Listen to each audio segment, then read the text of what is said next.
Tudo bem, pessoal? Hoje comentário sobre Furiosa, filme dirigido por George Miller que eu tive a oportunidade de acompanhar na sessão de gala do Festival de Cannes 2024. Não só o filme foi super aplaudido, como também estava lá o George Miller recebendo muitos elogios pós-sessão e o Chris Hemsworth muito emocionado. Foi uma boa experiência participar dessa sessão de estreia. E temos aqui mais um filme de uma franquia que eu adoro, que é a franquia Mad Max, e eu sempre falo o seguinte: se tem filme Mad Max, esse filme tem que ter envolvimento do George Miller. O George Miller, ele se torna essa pessoa que não só cria e consolida toda uma base de história, como se torna também esse grande referencial criativo. Eu não consigo imaginar Mad Max sem George Miller, então é bacana ver que ele continua com essas ideias e que agora ele já diz que tem um projeto para fazer na sequência. Para quem não sabe da história de Furiosa, o plano inicial do George Miller lá na época de Estrada da Fúria era gravar Estrada da Fúria seguido de Furiosa, ao mesmo tempo compartilhando não só a estrutura de cenário, mas também a estrutura criativa de produção. Só que no período o custo seria demasiadamente elevado, Furiosa ficaria para depois, 2017, por exemplo, e aí, justamente no ano de 2017, a produtora do George Miller acaba processando a Warner por uma discordância nos pagamentos em torno de Estrada da Fúria. Então, apesar do enorme sucesso de Estrada da Fúria, esse caso ficou muito tempo parado e aí a franquia Mad Max acabou sofrendo uma interrupção que não era uma interrupção que o próprio George Miller queria. 2019 Furiosa é retomado, só que aí vem com toda a questão depois de 2020 e 2021 da pandemia, o que atrasa ainda mais a produção. E uma coisa que eu me lembro que causou muita controvérsia foi quando foi anunciado que a Anya Taylor-Joy interpretaria Furiosa e não a Charlize Theron. E o George Miller, ele traz um argumento que eu considero bem interessante, que eu não esperaria algo diferente dele, que seria da questão do rejuvenescimento digital, de como é uma tecnologia que está dando os primeiros passos, que poderia, dependendo do caso, gerar um certo estranhamento. Eu concordo nesse sentido e nós tivemos alguns casos como de O Irlandês, mais recentemente de Indiana Jones, em que no movimento causa sim um estranhamento. O George Miller também é um mestre dos efeitos práticos, trabalhar com essa questão do rejuvenescimento digital para ele eu acho que seria também muito diferente.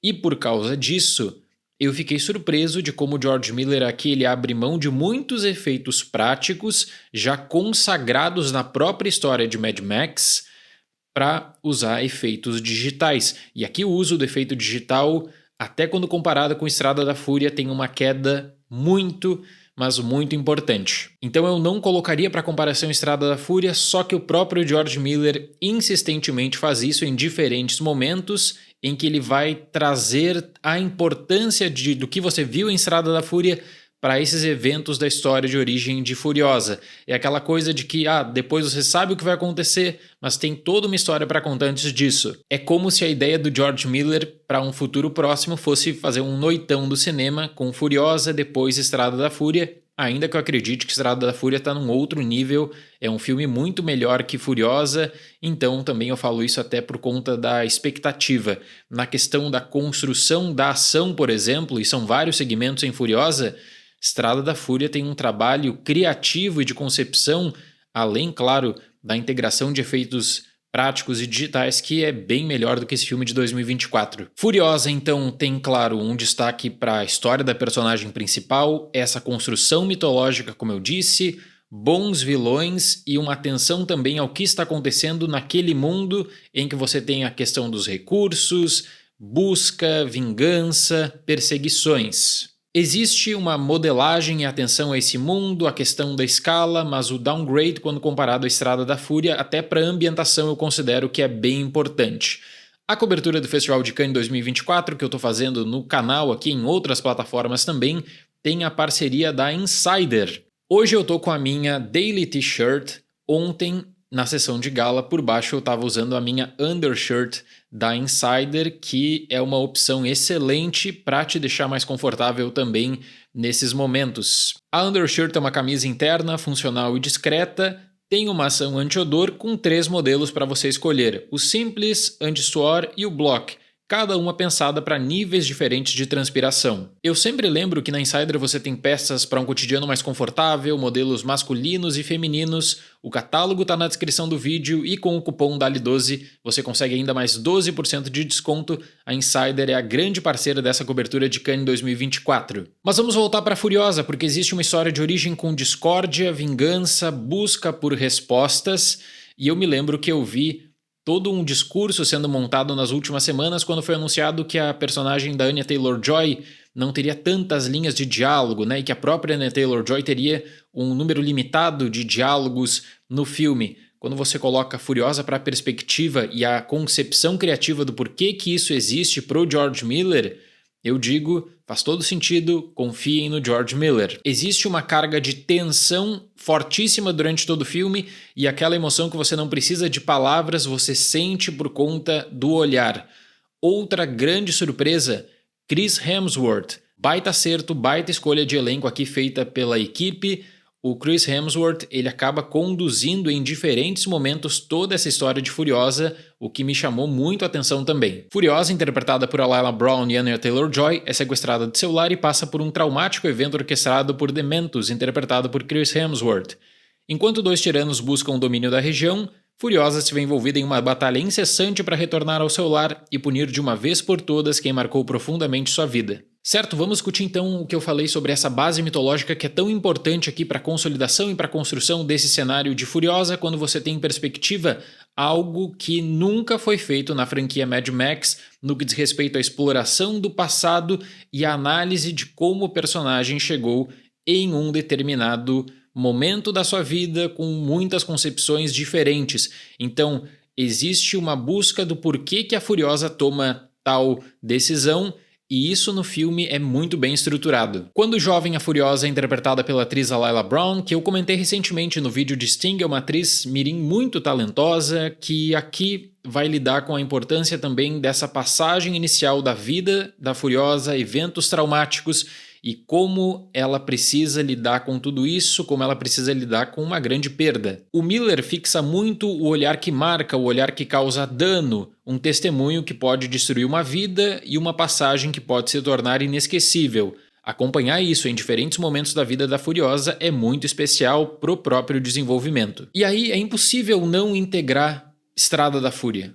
Até pela grandeza da concepção de Estrada da Fúria. Então, em muitos casos, você tem referências a cenários, objetos, personagens, atitudes que você veria em Estrada da Fúria, que aqui você tem aquela semente. E é isso que eu espero de uma boa história de origem, a confiança nos personagens, a confiança que você tem na estruturação de um mundo e que esse mundo é bom o suficiente para você transitar entre locais e mostrar um pouco de como era aquele cotidiano tão conturbado. Mais uma vez, o filme tem um trabalho excelente de maquiagem, desenho dos cenários em ambiente fechado e figurino. Existe esse fio permanente que liga Furiosa à Estrada da Fúria em todo o design. Aí eu quero falar que o George Miller, mestre dos efeitos práticos, cito isso mais uma vez, ele já fez muito com muito pouco dinheiro. Essa produção de Furiosa, uma produção feita na Austrália, tem um investimento milionário também quanto a cenários.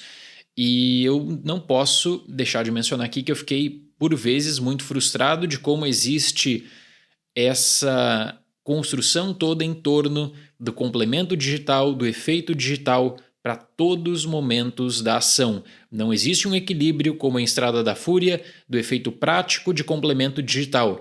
É praticamente tudo em efeito digital. Então tem um personagem pendurado e todo aquele cenário em volta de um CGI que chama atenção.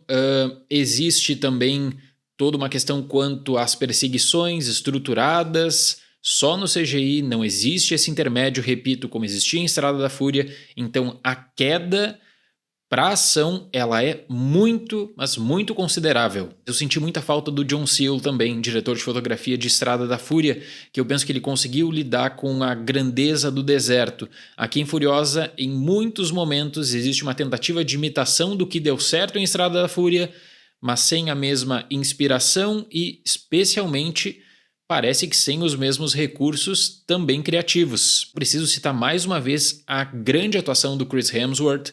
Ele é super importante porque você vai ter o Chris Hemsworth com esse personagem mais jovem, depois mais velho, em diferentes fases, porque você tem 2 momentos da Furiosa com 2 atrizes diferentes. Anya Taylor-Joy com um trabalho muito competente também, especialmente quanto à importância que o Miller dá para o olhar, assim como a atriz a Lila Brown, que foi uma boa escolha também. Existe uma divisão em capítulos que não me parece tão bem estruturada, o capítulo 1 para o 4, espaçamento bem curto, quando você esquece que o filme está sendo dividido em capítulos, eles vão lá e jogam um capítulo 5. A trilha sonora é do Tom Holkenborn, que pega o que deu certo em Estrada da Fúria e coloca aqui tons mais dramáticos em muitos momentos, até pela perspectiva do que ocorre com a Furiosa. Então, por que você espera de uma história de origem quanto à importância do desenvolvimento da personagem? Vale muito a pena. Eu faria esse destaque não tão positivo assim para a construção da ação, porque o referencial também era muito bom, né? Que era a Estrada da Fúria. Para Furiosa, nota 7. Então nós teremos em breve o George Miller retornando com mais um filme da franquia Mad Max que deve ser anunciado a curto prazo, e eu fico curioso para ver qual vai ser a recepção de Furiosa, porque é um projeto muito caro que a distribuidora aparentemente tem noção de que vai virar um blockbuster para o mês de maio, e nós vamos continuar acompanhando aqui no canal também. Certo, pessoal? Muito obrigado pela atenção, até mais e tchau!